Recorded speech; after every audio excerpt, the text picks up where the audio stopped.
नमस्कार, स्वागत है आपका फिफाना हिंदी क्लासेस के यूट्यूब चैनल पर। और इस क्लास में अपन पढ़ रहे थे व्यक्तित्व मापन की विधियां। तो व्यक्तित्व मापन की विधियों में कल की क्लास में अपनों ने कौन कौन सी विधि देखी थी, तो उसमें अपनों ने वस्तुनिष्ठ विधियों को शुरू किया था। तो वस्तुनिष्ठ विधियों में जो महत्वपूर्ण विधियां हैं उनमें और कौन कौन सी विधियां हो सकती है, चलिए देखते हैं आज की क्लास में। तो आज अपन शुरू करने वाले हैं वस्तुनिष्ठ विधियों में ही एक महत्वपूर्ण विधि, कौन सी? समाजमिति विधि। वैसे पिछली क्लास में मैंने उसके बारे में थोड़ा सा बता दिया था कि भाई यह विधि दी किसके द्वारा गई है। तो आज अपन उसके ऊपर विस्तृत चर्चा करने वाले हैं। तो चलिए, व्यक्तित्व मापन की विधियों टॉपिक यहाँ पर अपना चल रहा था। और मापन की विधियों में अपनों ने सिर्फ आत्मनिष्ठ विधियां कंप्लीट की है और वस्तुनिष्ठ विधियों को अपनों ने शुरू किया था। और वस्तुनिष्ठ विधियों में भी अपन ने आज की क्लास में जो आगे की विधि है उसको कंप्लीट करने वाले हैं। तो आगे की विधि कौन सी है? समाजमिति विधि। समाजमिति विधि, ये जो समाजमिति विधि है किसके द्वारा दी गई है? थोड़ा सा याद कीजिए, J.L. मोरेनो के द्वारा। तो J.L. मोरेनो द्वारा दी गई विधि को ही अपन क्या कहते हैं? समाजमिति विधि कहते हैं।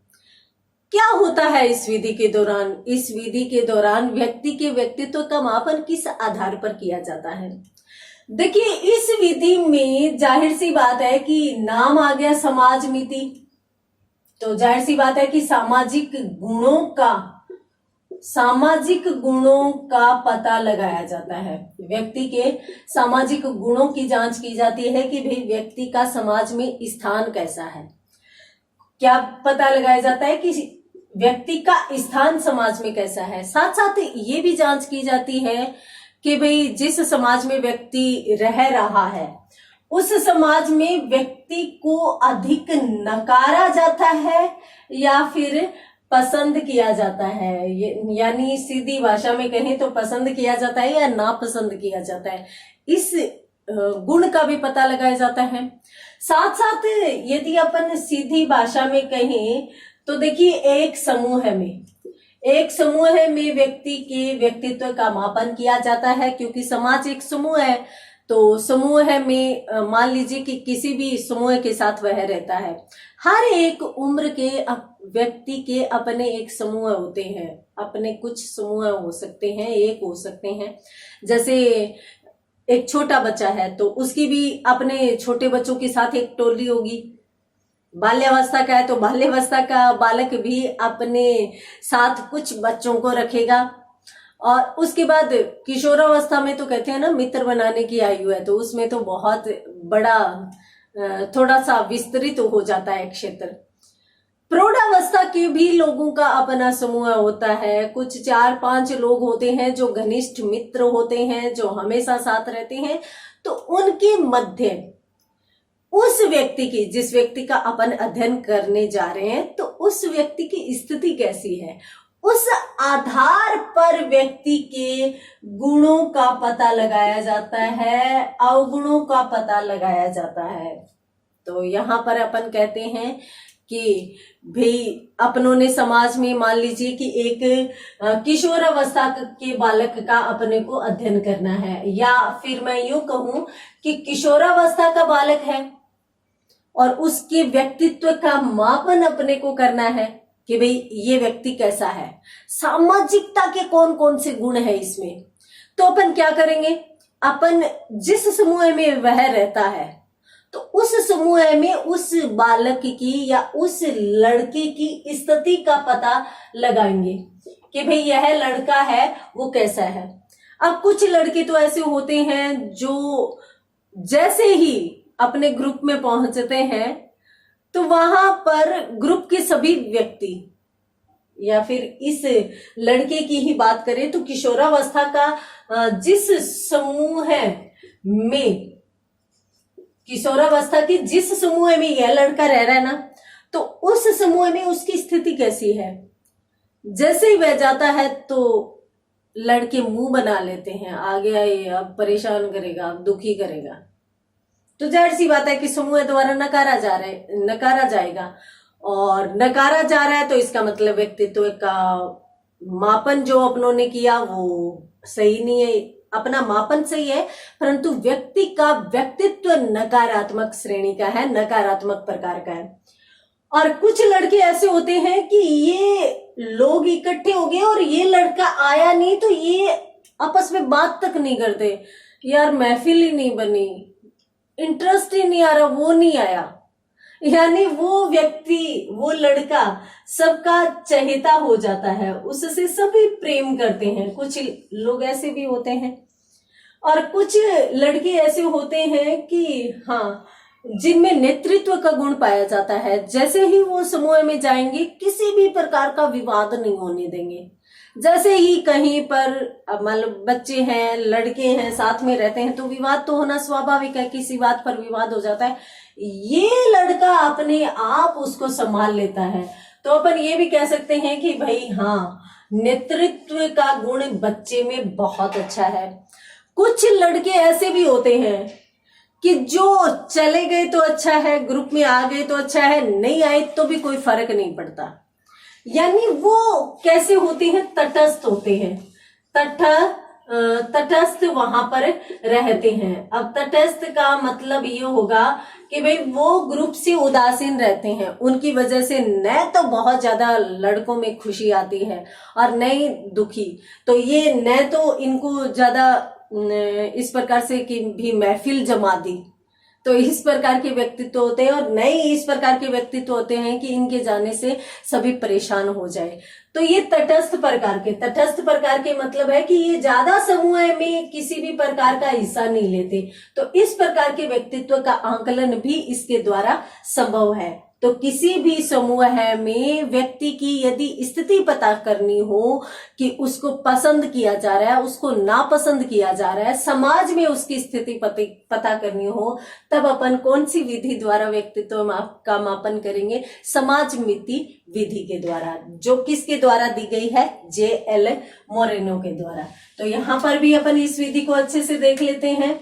सबसे पहले तो अपनों ने पता कर ही लिया है कि भाई इसमें है वो सामाजिक गुणों का पता लगाया जाता है कि व्यक्ति के कौन कौन से सामाजिक गुण होते हैं। व्यक्ति के सामाजिक गुण का मतलब हुआ यहाँ पर कि भी व्यक्ति को पसंद किया जा रहा है, नापसंद किया जा रहा है, व्यक्ति में नेतृत्व की क्षमता है कि नहीं, या व्यक्ति समूह से तटस्थ रह रहा है।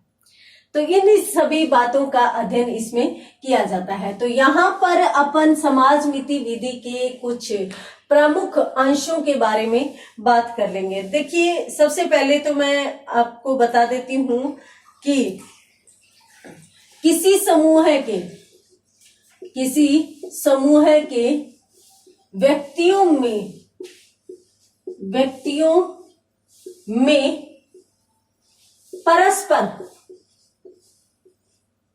परस्पर यानी आपस में संबंधों, तो किसी समूह के व्यक्तियों में परस्पर संबंधों का अध्ययन करने हेतु तो किसी समूह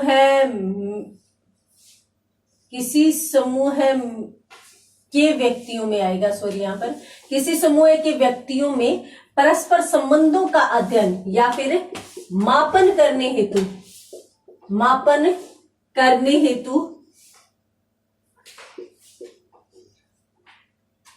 इस विधि द्वारा अध्ययन किया जाता है। पहली बात तो ये होगी, अपन किसका अध्ययन करेंगे? समूह का करेंगे, ठीक है। और समूह में व्यक्तियों में आपस में परस्पर संबंध किस प्रकार का है। मान लीजिए कि किसी भी व्यक्ति का, किसी भी बालक का, किसी भी लड़के का अपने को अध्ययन करना है, उसका मापन करना है, तो हम क्या करेंगे? उस समूह का अध्ययन करेंगे। अब उस समूह में प्रत्येक बालक की, प्रत्येक व्यक्ति की, प्रत्येक लड़के की स्थिति कैसी है, उसको पसंद किया जा रहा है, उसको नापसंद या तिरस्कृत किया जा रहा है, वहां पर उस आधार पर अपन उस व्यक्ति के व्यक्तित्व का आंकलन कर लेंगे। तो आप इसका स्क्रीनशॉट लीजिए, उसके बाद अपन बात करेंगे आगे। इस विधि से संबंधित भी अपन पूरी जानकारी प्राप्त करेंगे। तो देखिए यहाँ पर अपनों ने देखा भी कि किसी समूह के व्यक्तियों में परस्पर संबंधों का अध्ययन या मापन करने हेतु इस विधि द्वारा अध्ययन किया जाता है। अब अपन देखेंगे कि भाई सामाजिक गुण या, तो मैंने आपको कहा कि भाई इसमें सामाजिक गुण, तो सामाजिक गुण या समूह में स्थिति का पता लगाने हेतु ही अपन क्या करते हैं, इस विधि द्वारा बालक का अध्ययन करते हैं। तो अपन यूं कह सकते हैं कि बालकों के सामाजिक गुणों तथा, यहां पर अपन यूं कह सकते हैं कि इस विधि द्वारा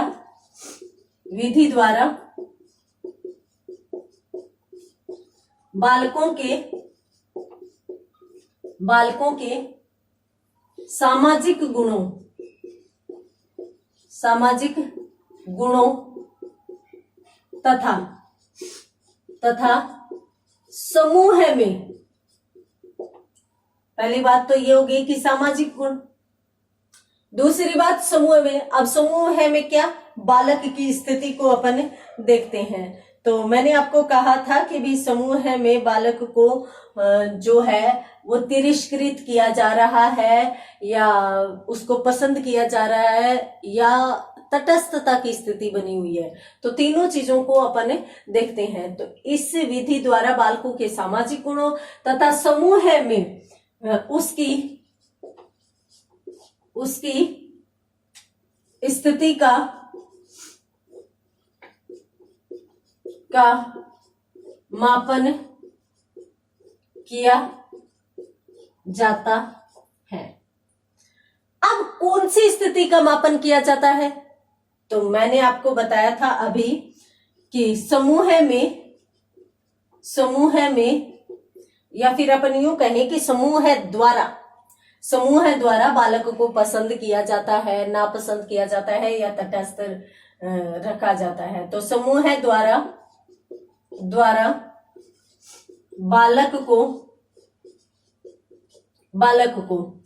समूह द्वारा बालक को पसंद किया जाता है या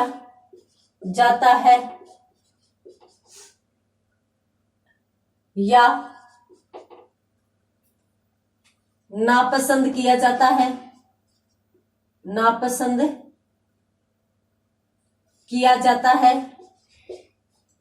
जाता है अथवा समूह में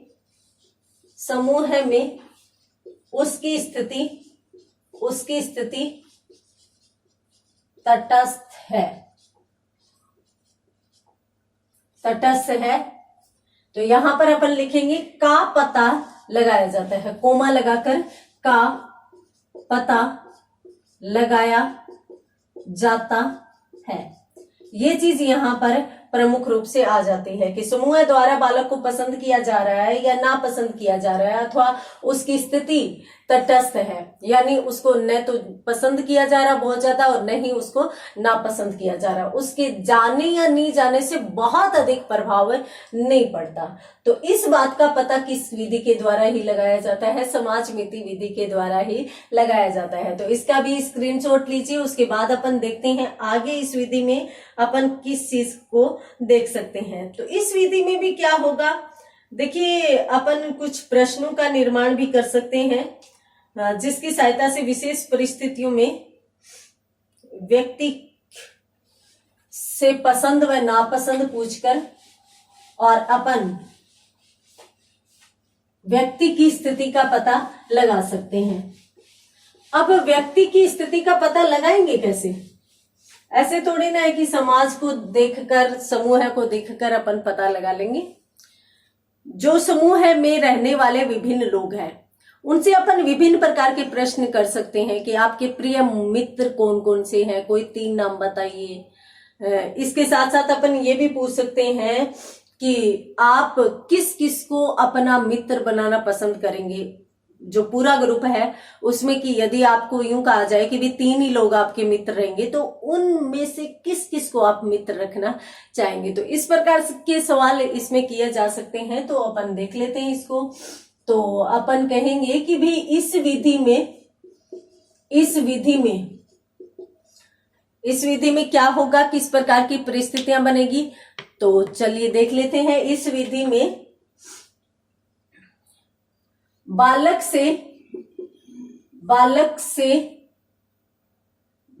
या व्यक्ति से, दोनों ही चीजें लिखेंगे अपन, बालक या व्यक्ति से समाज से संबंधित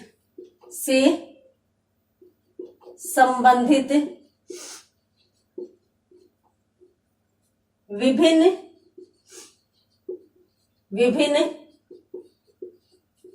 प्रश्न पूछे जाते हैं। समाज से संबंधित विभिन्न प्रश्न पूछे जाते हैं। तो उन प्रश्नों में जो उत्तर आता है, तो उन प्रश्नों के आने वाले उत्तर के आधार पर हम क्या करते हैं, हम बालक की समूह में स्थिति का पता लगाते हैं, स्थिति का पता करते हैं। ठीक है, आप इसका स्क्रीनशॉट लीजिए। फिर अपन 1-2 उदाहरण भी देख लेते हैं भी किस प्रकार के प्रश्न अपन रख सकते हैं। तो अपन यहाँ पर ये भी पूछ सकते हैं कि आप किसके साथ भोजन करना चाहेंगे, किसके साथ खेलना पसंद करेंगे। इस प्रकार के प्रश्नों को भी बालक से पूछा जा सकता है। तो इसके आधार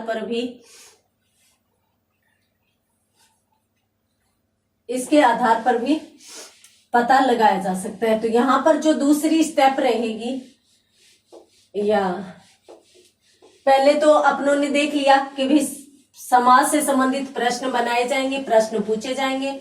दूसरी कंडीशन ये रह सकती है कि भाई बालक है वो किस प्रकार के जवाब दे रहा है। तो ये कंडीशन भी यहाँ पर रह सकती है। तो अपन यहाँ पर कह सकते हैं कि जैसे आप किसको अपना मित्र बनाना पसंद करेंगे 3 नाम बताइए। ये हो गया। ठीक है, इसके साथ साथ अपन ये भी कह सकते हैं, क्या कह सकते हैं कि आप किसके साथ भोजन करना पसंद करेंगे कोई 3 नाम बताइए। तो इस प्रकार से भी अपन पूछ सकते हैं। मित्र बनाने से संबंधित, यानी समाज में स्थिति जानने के लिए अपन ने अब यहाँ पर यूं हो जाए कि भी एक व्यक्ति है जो यूं कहे कि नहीं मैं तो 3 नहीं, मैं बस उसी को मित्र बनाना चाहूंगा, बाकी सब यूं है कि लड़ते रहते हैं। इसका मतलब बाकी सब उस लड़के को पसंद ही नहीं करते, समूह वाले वो उसके साथ लड़ाई करते हैं। इसका मतलब उसको नापसंद करते हैं, उसका तिरस्कार करते हैं। और यहाँ पर यदि यूं हो कि वो यूं कहते 3 कौन से चुनूं, 3 कौन से व्यक्तियों का चुनाव करूं, मुझे तो मेरा हर एक फ्रेंड बहुत अच्छा लगता है, मुझे तो मेरे सारे दोस्त चाहिए, तो वहां पर उस व्यक्ति को ग्रुप में पसंद भी किया जाता है, साथ साथ उसकी समाज में या उसकी उस ग्रुप में स्थिति भी अच्छी है, लोग भी उसे पसंद करते हैं, वह भी लोगों को पसंद करता है, हो सकता है उसमें नेतृत्व की क्षमता भी अच्छी हो। तो इस प्रकार के गुणों का इसमें पता लगाया जा सकता है। यदि अपन ये देखें कि किसके साथ भोजन करना चाहेंगे, तो वो भी यूं होता है कि जिसे व्यक्ति बहुत ज्यादा पसंद करता हो तो उसके साथ व्यक्ति भोजन करना चाहेगा। तो इसके द्वारा भी अपन समाज में उसकी स्थिति का पता लगा सकते हैं। तो लीजिए स्क्रीनशॉट, उसके बाद अपन आगे बढ़ते हैं। आगे अपन ने कौन सी चीज को देख सकते हैं, तो देखिए यहां पर यह चीज समझना आवश्यक है कि एक व्यक्ति को जरूरी नहीं कि प्रत्येक परिस्थिति में प्रत्येक व्यक्ति उसे पसंद करता हो, बिल्कुल आवश्यक नहीं है। तो अपन क्या कहेंगे, अपन ये देखेंगे कि भाई एक व्यक्ति को कौन पसंद करता है, कितने लोग पसंद करते हैं। तो यहां पर अपने को मात्र स्थिति पता करनी है। तो अपन ये कह सकते हैं कि एक व्यक्ति को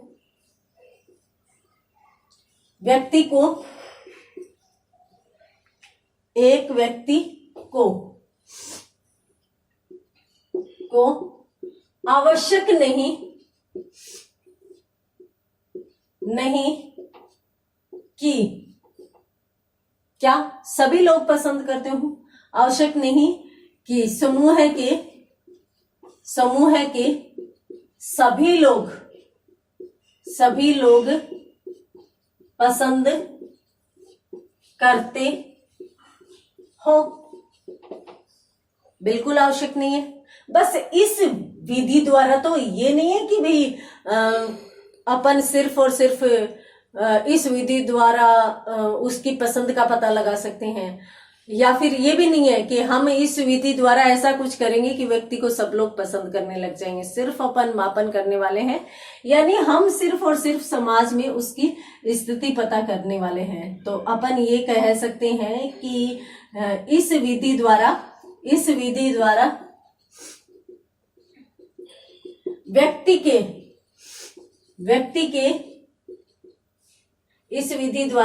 व्यक्ति के समाज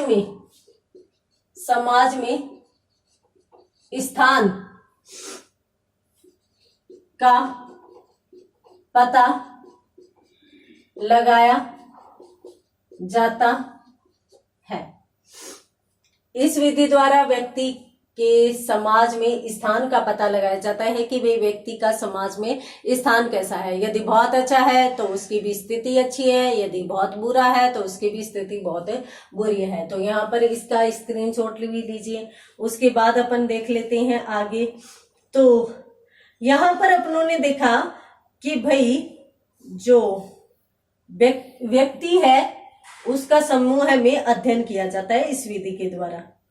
तो कितने लोग उसे पसंद करते हैं, कितने लोग उसे नापसंद करते हैं, तो उन चीजों को अपन यहाँ पर देख रहे हैं। तो अपन क्या कहेंगे यहाँ पर कि भाई समाजमिति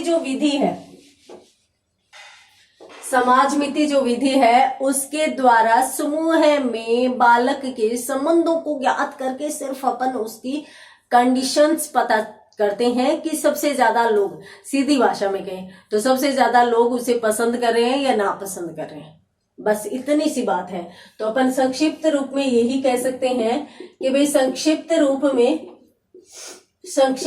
में कहा जा सकता है कि क्या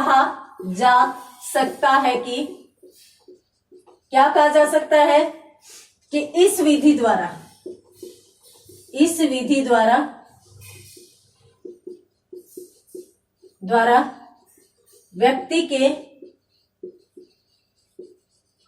व्यक्तित्व मापन हेतु समूह में अध्ययन कर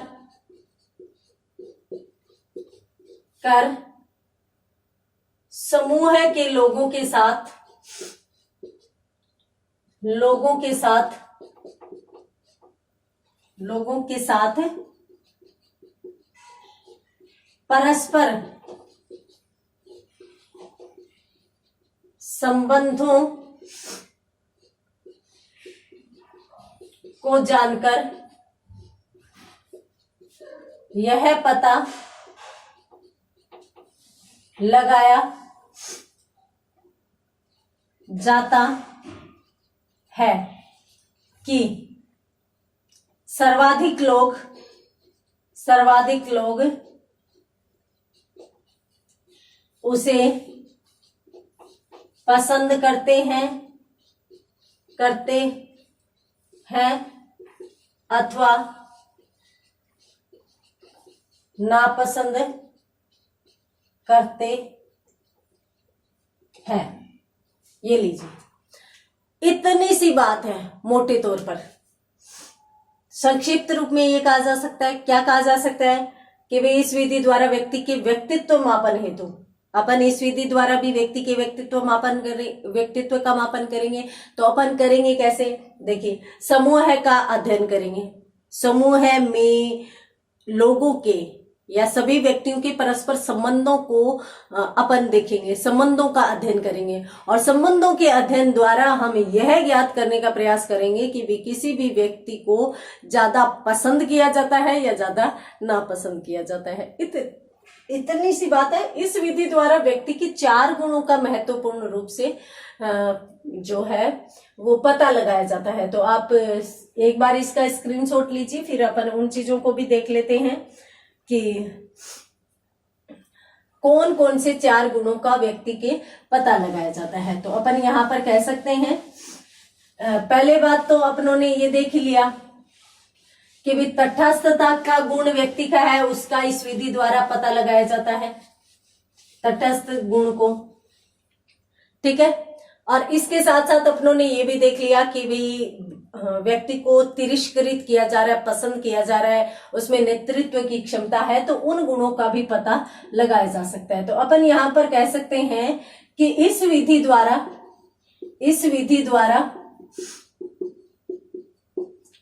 व्यक्ति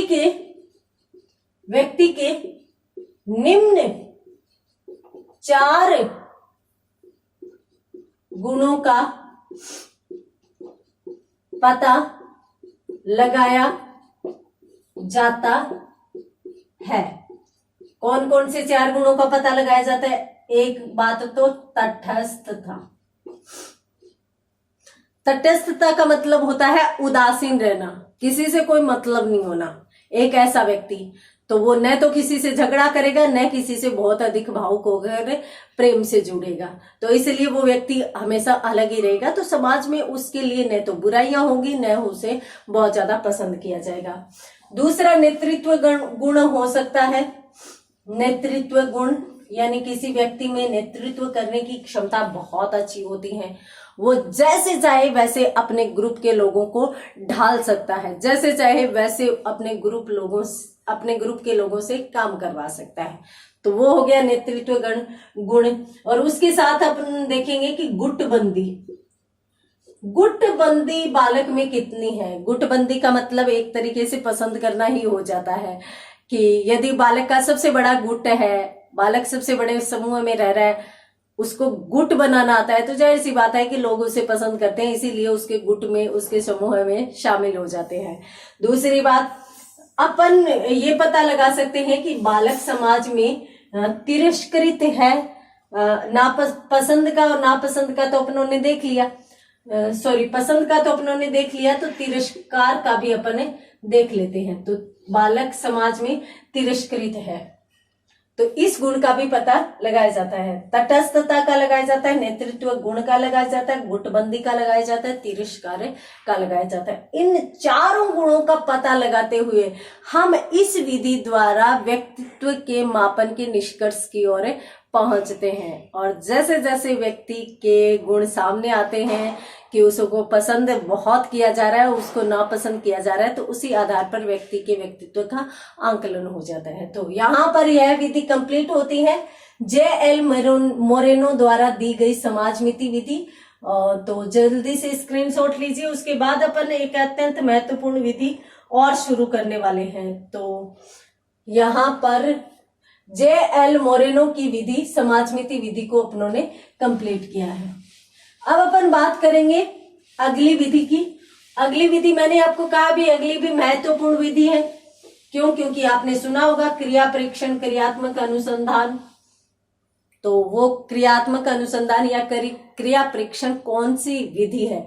तो अब अपन उसी विधि के बारे में देखने वाले हैं। तो अपन कहेंगे कि भाई अगली विधि है क्रिया परीक्षण, क्रिया परीक्षण विधि। सबसे पहली बात, इस विधि को दिया किसने? तो इस विधि के प्रवर्तक कह सकते हैं अपन, प्रवर्तक मे एवं हॉटशॉन, हॉटशॉन, इन्होंने इस विधि को दिया था, मे एवं हॉटशॉन। तो हॉटशॉन जो नामक विद्वान है, मे तथा हॉटशॉन नामक जो विद्वान है, उन्होंने क्रिया परीक्षण विधि को दिया था। तो इस विधि द्वारा जांच किसकी की जाती है? देखिए, इस विधि द्वारा अपन बालक के ईमानदारी से संबंधित गुणों की जांच करते हैं, यानी ईमानदारी नामक गुण की जांच बालक की इस विधि द्वारा की जाती है। तो ईमानदारी के गुण की यदि अपन जांच करते हैं तो बालक बहुत ज्यादा ईमानदार है या बैलेंस बनाए रखता है या फिर बिल्कुल भी ईमानदारी नहीं बरतता, सीधा का सीधा अपने स्वार्थों के बारे में, स्वार्थों की पूर्ति के बारे में सोचता है। तो इस प्रकार से इस विधि द्वारा पता लगाया जाता है। जैसा कि नाम से स्पष्ट है, क्रिया परीक्षण विधि। तो इस विधि के दौरान बालक को कोई न कोई ऐसा कार्य करने के लिए दिया जाता है और उस कार्य का परीक्षण जो भी मनोवैज्ञानिक है वो करता है। तो उस क्रिया को वो किस प्रकार से कर रहा है बालक या व्यक्ति, उसका परीक्षण करते हुए और इस विधि द्वारा अध्ययन संपन्न किया जाता है। तो यहाँ पर भी अपन देख लेते हैं। सबसे पहले तो अपन यही देखेंगे कि भी इस विधि द्वारा बालक के ईमानदारी गुणों की जांच की जाती है। तो यहाँ पर अपन लिखेंगे, इस विधि द्वारा बालक के ईमानदारी गुणों की जांच की जाती है। पहली बात तो महत्वपूर्ण ये होगी, ठीक है। तो ईमानदारी के गुण बालक में किस स्तर के हैं, कितने हैं, तो उनका पता लगाया जाता है। और दूसरी बात यही कहेंगे कि भाई किसी विशिष्ट परिस्थिति में बालक से किसी काम को करवाया जाता है, कोई कार्य उसे करने के लिए दिया जाता है। तो अपन ये भी कह सकते हैं कि किसी परिस्थिति विशेष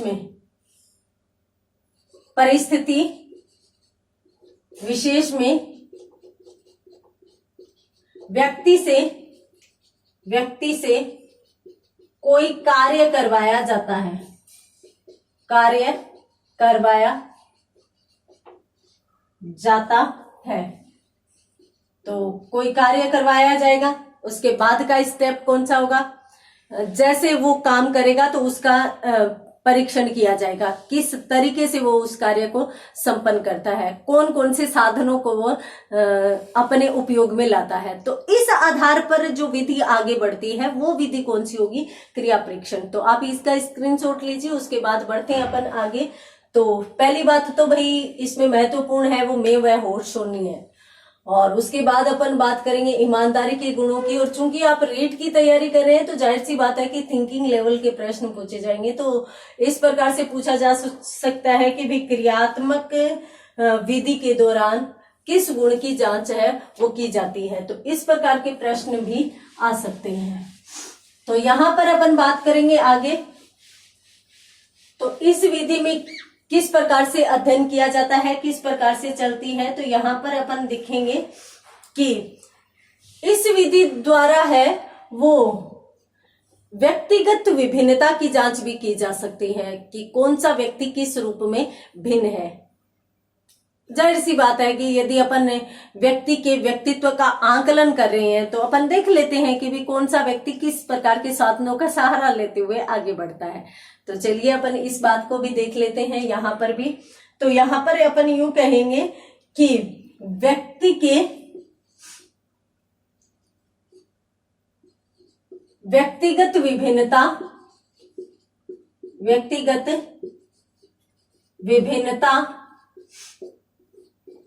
की जांच के लिए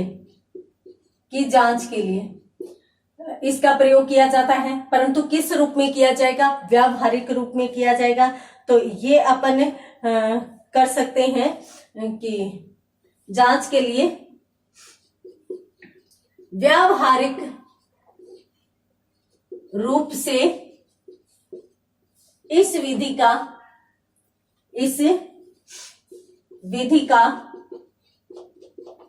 प्रयोग किया जाता है। तो व्यक्ति के व्यक्तिगत विभिन्नता की जांच के लिए क्या किया जाता है? व्यावहारिक रूप से प्रयोग किया जाता है। तो व्यावहारिक रूप से कैसे? अपनों ने अभी देखा था कि भी व्यक्ति को कोई काम करने के लिए दिया जाता है और उस काम के आधार पर, पहले आप इसका स्क्रीनशॉट लीजिए, उसके बाद अपन बात करते हैं आगे। तो आगे अपन यूं करेंगे कि देखिए, जिस प्रकार से व्यक्ति ने काम संपन्न किया है तो उसके अनेक शील गुणों का पता लगता है। तो अनेक शील गुणों का पता लगता है, जिस आधार पर अपन क्या करते हैं? व्यक्ति का आकलन करते हैं। तो प्रक्रिया की यदि बात करें, प्रक्रिया अपन देख रहे थे कि भी सबसे पहले तो व्यक्ति से कोई काम करवाया जाता है ना? बिल्कुल व्यावहारिक रूप में विधि को प्रयोग में लाया जाएगा। तो चलिए आगे बढ़ते हैं। आगे अपन देखते हैं कि यह जो विधि है शिक्षण की या अध्ययन की, तो इस विधि में क्या होगा? इस विधि के दौरान काम करवा लिया अपनों ने, ये चीज देख ली, तो बस उसके बाद यानी किसी कार्य को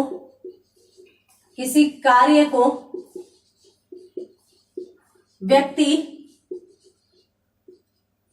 किस प्रकार से संपन्न करता है, किस प्रकार से संपन्न करता है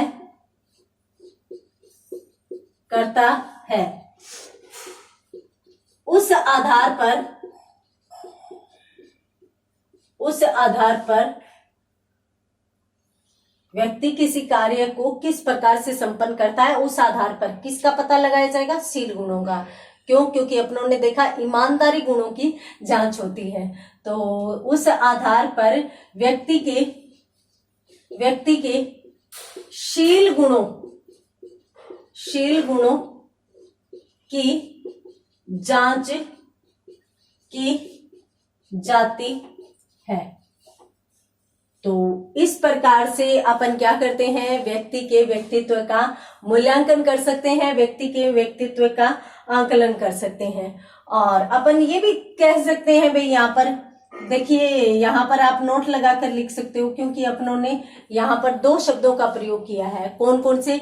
अपनों ने इस शब्द का प्रयोग किया है कि भाई व्यक्तिगत विभिन्नताओं की जांच की जाती है। तो दो यहाँ पर निष्कर्ष निकाले जाते हैं, व्यक्तिगत विभिन्नताओं व शील गुण। तो शील गुणों का तो अपनों ने देख लिया था। तो यहाँ पर अपन यूं कह सकते हैं कि व्यक्तिगत विभिन्नताओं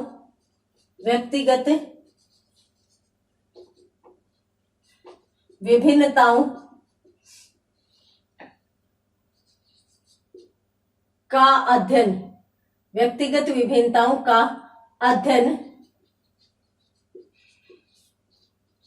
अच्छी तरह से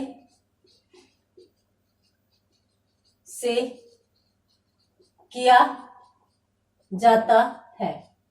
ये लीजिए। तो प्रवर्तक कौन है? मे एवं हॉर्सॉन। ईमानदारी गुणों की जांच की जाती है, व्यक्ति से कोई काम करवाया जाता है। अब काम करवाया जाता है कैसे? देखिए, आपने एक कहानी सुनी होगी, छोटी क्लासेस में एक कहानी चलती है। एक बाबा जी हैं, तो दो लड़के लड़ते हैं उनका शिष्य बनने के लिए। तो सबके सब बहुत सारे लोग बाबा जी के पास आते हैं उनका शिष्य बनने के लिए, परंतु बाबा जी शिष्य नहीं बनाते। अब यहाँ पर क्या होता है कि बाबा जी शिष्य बनाते नहीं है, परंतु लगभग लोगों के मन में कोई व्यक्ति काम नहीं करता ना, उसको उस काम को करवाने के लिए ज्यादा जिद की जाती है। तो अब दो लड़के आपस में लड़ रहे हैं कि वो किसी भी हालत में किसी भी प्रकार से उन बाबा जी को अपना गुरु बना कर ही रहेंगे। वो आ जाते हैं और जिद करके बैठ जाते हैं कि हमें तो आपको अपना गुरु बनाना ही बनाना है। बाबा जी काफी डांटते हैं, फटकारते हैं, परंतु वो लोग नहीं जाते। तो अंत में हार कर बाबा जी एक काम करने के लिए उनको देते हैं, एक एक दोनों को एक जीव देते हैं। वैसे तो बकरा कहा जाता है, परंतु एक एक जीव दोनों को देते हैं और यूं कहते हैं कि भाई तुम लोगों को जहां पर कोई भी दिखाई नहीं दे वहां पर जाकर इसको काट करके लाओ, तभी मैं तुम्हारा गुरु बनूंगा। अब इस प्रकार का काम उनके द्वारा संपन्न करवाया जाता है। अब एक शिष्य तो ऐसा था, पहाड़ के पीछे गया और देखा कि आसपास कोई नहीं दिख रहा, उसने उसके मुर्गे को काटा और मुर्गा या जो बकरा था उसको, हाँ यहाँ पर ये भी है, उसने ये भी कहा था कि जो सबसे पहले मेरे पास आएगा उसी को मैं शिष्य बनाऊंगा। अब वो तो गया पहाड़ के पीछे और काट करके ले आया और कहा कि गुरुजी मैं पहले आ चुका हूं, मुझे अपना शिष्य बना लीजिए। दूसरे वाला घूम फिर के सब जगह पर जा करके और फिर वापस आ जाता है और कहता है माफ करना गुरुजी, मुझे कोई ऐसा स्थान ही नहीं मिला कि जहां पर कोई नहीं देखता हो। अर्थात कि मुझे कहीं पर जब सब कोई व्यक्ति नहीं था तो वहां पर प्रकृति थी, पेड़ थे, पौधे थे, वो लोग मुझे देख रहे थे, पहाड़ था जो मुझे देख रहा था, और नहीं तो ईश्वर मुझे हर जगह देख रहा था। साथ साथ मैं खुद था, मेरी खुद की आत्मा थी जो इस कार्य को देख रही थी। तो मुझे ऐसा कोई स्थान मिला ही नहीं जहां पर कोई नहीं हो और कोई भी नहीं देख रहा हो। तो वहां पर गुरुजी स्वयं उसके पैर पकड़ लेते और कहते हैं कि तू मेरा गुरु बन जा। तो इस प्रकार के कार्य करवाए जाते हैं जिसमें व्यक्ति किस प्रकार के साधनों का सहारा लेता है, व्यक्ति किस प्रकार से उस कार्य को संपन्न करता है, तो उसके माध्यम से उसके शील गुणों की जांच कर ली जाती है। तो उम्मीद करती हूँ अब ये विधि आपको बहुत अच्छे से समझ में आ गई होगी। क्रिया परीक्षण नाम से स्पष्ट है, कार्य करने के लिए दिया जाएगा, वो कार्य बालक या व्यक्ति किस प्रकार से संपन्न करता है उसी के आधार पर उसके व्यक्तित्व का आंकलन कर लिया जाएगा। तो लीजिए स्क्रीनशॉट और फिर अपन बढ़ते हैं अगली विधि की तरफ। अगली विधि कौन सी हो सकती है तो देख लेते हैं।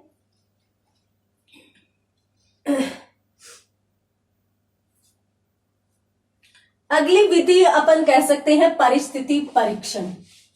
ये भी एक वस्तुनिष्ठ विधि है। मैंने आपको बताया था कि भी अपन वस्तुनिष्ठ विधियों का अध्ययन करने जा रहे हैं। तो जिन विधियों द्वारा या फिर अपन यूं कहें कि जिन विषयों का अध्ययन जिस क्षेत्र का अध्ययन परिक्षेपी विधि द्वारा नहीं किया जाता वहां पर अपन वस्तुनिष्ठ विधियों को प्रयोग में लाते हैं। तो यहां पर अपन कहेंगे परिस्थिति परीक्षण विधि।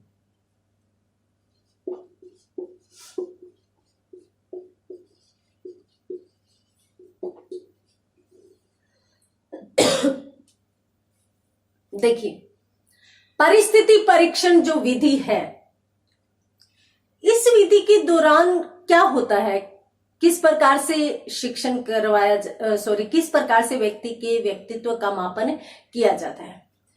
देखिए पहली बात तो मैं आपको बता देती हूं कि इस विधि द्वारा भी व्यक्ति के गुणों की जांच की जाती है, गुणों की जांच की जाती है। और सामान्य तौर पर उसी प्रकार से जांच की जाती है जिस प्रकार से अपनों ने क्रिया परीक्षण देखा। क्रिया परीक्षण द्वारा अपनों ने देखा कि भाई किस प्रकार से व्यावहारिक रूप से व्यक्ति के व्यक्तित्व का अध्ययन किया जाएगा। तो उस प्रकार की ही विधि ये भी मानी जाती है।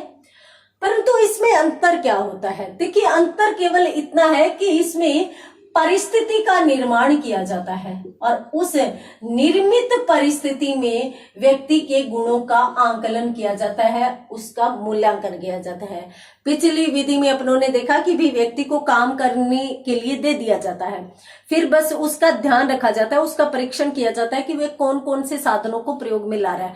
परंतु ये नहीं है कि भाई उसके लिए सीमितताएं हो जाए कि यहाँ पर इन परिस्थितियों में रहकर तुम्हें ये काम करना है, उसको खुला छोड़ दिया जाता है। जबकि यहाँ पर परिस्थितियों का निर्माण किया जाता है। मैं यहाँ पर ये भी कह सकती हूँ कि कृत्रिम परिस्थितियों का निर्माण यहाँ पर कर दिया जाता है। तो उन कृत्रिम परिस्थितियों में बालक किस प्रकार से उस कार्य को संपन्न करता है, उस आधार पर उसके व्यक्तित्व का आंकलन कर लिया जाता है। यहाँ पर एक चीज और भी है, कृत्रिम परिस्थितियों का निर्माण किया जाएगा परंतु बालक को पता नहीं चलना चाहिए, बालक उससे ज्ञात नहीं होना चाहिए या बालक को उसका ज्ञान नहीं होना चाहिए, तभी इस विधि द्वारा अध्ययन संभव किया जा सकता है। क्यों? क्योंकि बालक को परिस्थिति का पता चल गया, अभी तुम्हारे लिए इस प्रकार की परिस्थितियां डाली गई है, तो वो ज्यादा से ज्यादा सहन करने की कोशिश करेगा। गुणों की जांच की जा रही है तो सहनशीलता भी एक गुण है। अब मान लीजिए कि उस व्यक्ति को ये पता हो कि भी तुम्हें जो परेशान किया जा रहा है वो जानबूझकर, क्योंकि तुम्हारे व्यक्तित्व का आकलन किया जा रहा है, तब तो वो उसको ज्यादा से ज्यादा सहन करने का प्रयास करेगा। और मान लीजिए कि उसको पता नहीं हो तो उसे एक बार परेशान किया, 2 बार परेशान किया, तीसरी बार वो उठ खड़ा होगा कि नहीं मेरे से नहीं होगा, तुम लोग कर लो। तो इस प्रकार से उसके गुणों की जांच कर ली जाती है। तो यहाँ पर इसको भी अपन समझ लेते हैं अच्छी तरीके से, यह विधि किस प्रकार से चलती है। तो यहाँ पर अपन सबसे पहले तो देखेंगे कि भी इस विधि द्वारा भी गुणों की जांच की जाती है और किस प्रकार से की जाती है, उसी प्रकार से जिस प्रकार से पहले की विधियों में किया जाता था। तो अपन कह सकते हैं कि इस विधि में या इस विधि द्वारा विशेष परिस्थिति में, अपन कह सकते हैं इस विधि द्वारा विशेष परिस्थिति में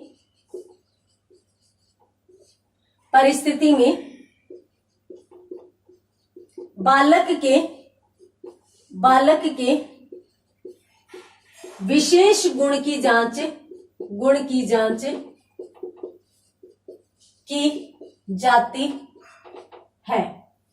की जाती है। परंतु अंतर क्या है? अंतर यह है कि भाई इसके लिए कृत्रिम परिस्थितियों का निर्माण किया जाएगा। तो अंतर अपन सिर्फ और सिर्फ इतना कह सकते हैं, क्या कह सकते हैं कि इस विधि द्वारा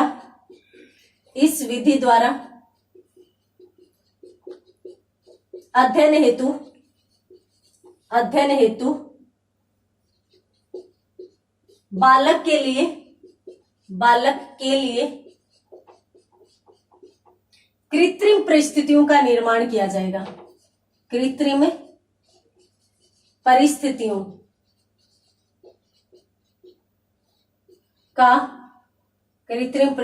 का निर्माण किया जाएगा। तो कृत्रिम परिस्थितियों का निर्माण किया जाएगा। आप स्क्रीनशॉट लीजिए। इसमें आपको ये भी ध्यान रखना है कि उन कृत्रिम परिस्थितियों का बालक को ज्ञान नहीं होना चाहिए, बालक को ज्ञान नहीं हो। तो इसके बाद का स्टेप हो जाएगा जिसका बालक को ज्ञान नहीं हो। तो इस प्रकार से कृत्रिम परिस्थितियों में बालक के व्यावहारिक गुणों की या विशिष्ट गुणों की जांच कर ली जाती है। तो ये थी परिस्थिति परीक्षण विधि। परीक्षण उसी प्रकार से मैंने आपको बता दिया, क्रिया परीक्षण की तरह।